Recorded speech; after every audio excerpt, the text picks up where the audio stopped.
नमस्कार मंडळी. 10 गुंठ्याच्या प्रयोग परिवाराच्या परसबागेमध्ये आपलं स्वागत आहे. आज हे प्रयोग परिवाराचं 10 गुंठ्याचं रूपांतर बीज निर्मितीमध्ये आम्ही कसं केलं? म्हणजे स्वतःच्या घरी लागणाऱ्या भाजीपाल्याची जी काही नियोजन आहे, ते ह्यामध्ये केलेलंच आहे. परंतु त्याला एक वेगळ्या अर्थानं आम्ही त्याच्याकडं पाहायला सुरुवात केली, ते म्हणजे बीज निर्मिती.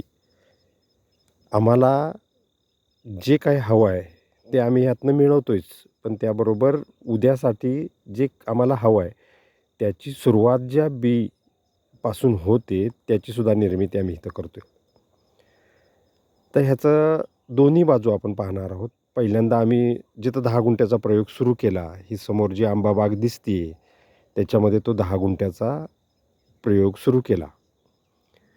आणि त्या परसबागेमध्ये जे काही खरीपाची पिकं घ्यायचा वेळ आली, त्यावेळेला जो पाऊस पडला आणि पाणी साठलं, त्यावेळेला तो प्रयोग आमचा पूर्णपणे फसला. म्हणजे तुम्ही पहिला मुद्दा काय, तर जागेची निवड करताना अतिशय गांभीर्यानं निवड करणं हे खूप महत्त्वाचं आहे, की ज्या ठिकाणी पाणी साठत नाही आहे, ज्या ठिकाणी तुमची पाण्याची सोय आहे. त्याबरोबर अजून कुठले-कुठले मुद्दे येत आहेत, ते एक-एक आपण पाहणार आहोत. त्यातला पहिला मुद्दा आपण केला, की जागेची निवड आणि पाण्याची उपलब्धता ही असावी.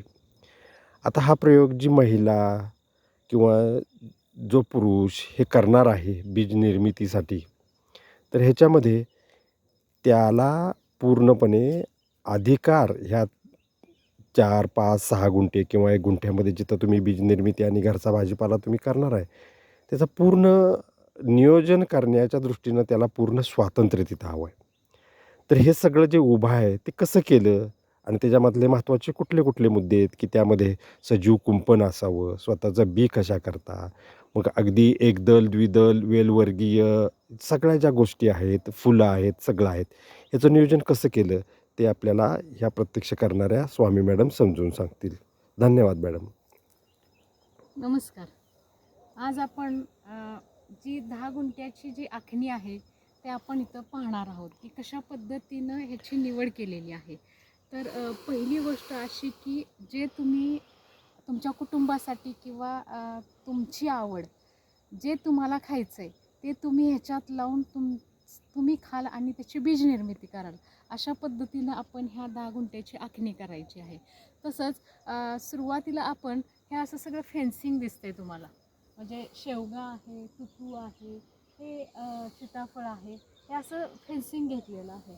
तर सीताफळाचं महत्त्व असं की सीताफळं ही आपल्याला पण खायला मिळतात आणि तसंच ती पशुपक्ष्यांना पण खायला मिळतात. म्हणजे त्यांचं पण आपण संवर्धन करू शकतो आणि त्याच पद्धतीनं आपल्या 10 गुंठ्याचं संरक्षण हे पक्षी जे आपली जी काही आपण जी भाजीपाला लावतो किंवा पडणारे जे कीड रोग आहेत ते ते त्याचं नियंत्रण करतात. इथं पहिला मुद्दा क्लिअर होतो, की जे सजीव कुंपण करायचे, त्याच्यामध्ये त्या कुंपणावर तुम्ही असे वेलही सोडू शकता. आता इथे वेल सोडलेला आहे. त्याच्या शेंगा हे बी तयार झालेलं आहे. म्हणजे आम्ही खाल्लं आणि आता हा जानेवारी महिन्यामध्ये ह्या वेलानं तुम्हाला बी पण दिलं. दुसरा महत्त्वाचा म्हणजे पीक संरक्षणामध्ये जे आपण आदळआपट करतो, पाठीवर पंप असतो, तो पंपही सुटून जातो. म्हणजे ज्याचं जे अन्न आहे त्या व्यक्तीला त्या पशु, पक्षी, प्राणी कोण जे असेल त्याला बोलवायचं. म्हणजे इथं उंदीर असतील तर उंदीर मारण्यासाठी तुम्ही औषधाचा न वापर करता, इथं एखाद दुसरी जरी धामण फिरली त्याला खाणारी, तरी ती आपल्याला गरजेची आहे. इथं तुम्हाला ह्या चौदारीच्या शेंगा दिसतील. चौदारीच्या भरपूर शेंगा आम्ही खाल्ल्या आणि ह्या तुम्हाला आता ह्या बियासाठी ठेवलेल्या आहेत. हा शेवगा आहे. या शेवग्यावर हे सगळं सोडलेलं आहे. इथं हे तुतू आहे. ह्या तुतूवर सगळं सोडलेलं आहे. आता हा पावटा आहे. हे वालाचे प्रकार आहेत सगळे हे. असे एक ना अनेक तुम्ही भरपूर तुम्ही इथं घेऊ शकता. आता हे साईडचं हे दिसतंय. पुढचा मुद्दा आहे इथली माती निर्मिती. आता माती निर्मितीचं आपण बघताना जो आपण फेन्सिंगला जे काही घेतलेलं आहे त्याचा पालापाचोळा आपण असा हा परमनंट रेस्ट बेड आपण बनवलेले आहे आणि ह्या काटक्या कुटक्या टाकून हे आपण अशी सुंदर अशी माती निर्मिती स्वतःची आपण करू शकतो.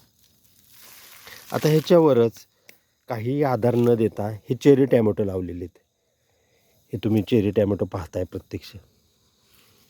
चेरी टॅमॅटो आहे, गाजर आहे. गाजर भरपूर लावण्याचं आहे की इतकं साधं सोपं की गाजरमध्ये पोटॅशियम आहे, व्हिटॅमिन सी आहे आणि इतर इतर इतक्या गोष्टी आहेत की गाजरापेक्षा गाजराच्या पालाची भाजी अतिशय सुंदर होते.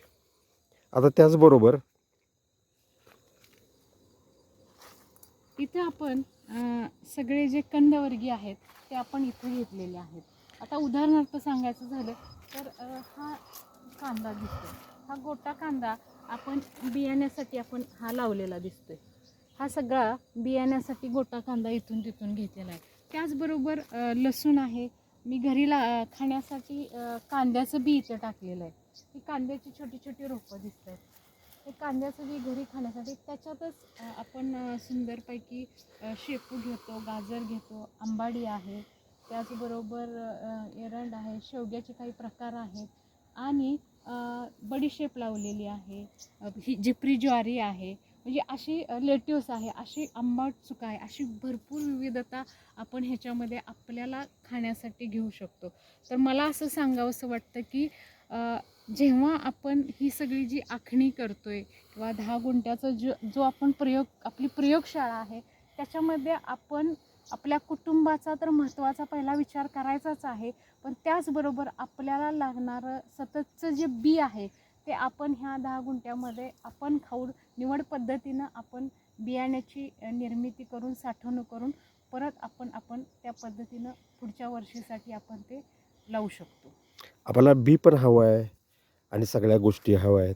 तर ह्या सारांश रूपानं आपण जर इथं पाहिलं तर आपल्याला दिसेल की एकाच जागी आपण आता इथं तुम्ही पाहाल प्रत्यक्ष हा कांदा लावला आहे, कांद्याचं बी तयार केलेलं आहे.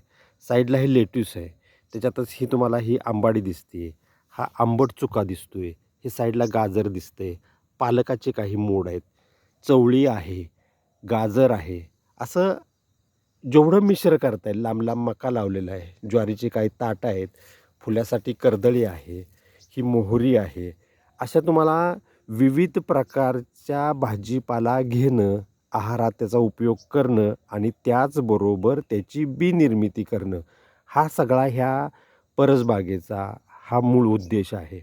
आणि ह्याचा तुमच्या पद्धतीनं तुम्हाला जर काही ह्यात नवीन काही बदल करून जर काही करता आलं तर ते ह्या बीज महोत्सवाच्या च्या निमित्तानं हे जे काही आपण प्रयोग किंवा 10 आठवड्याचा जो कृती कार्यक्रम करतो आहे त्याचा आराखडा कसा तयार करा ते तुम्ही करा. काही अडचणी असतील तर मोकाट कृषी विद्यापीठाच्या संपर्कात राहा. तुम्हाला मोकाट कृषी विद्यापीठ सदैव मदतीला तयार आहे. धन्यवाद.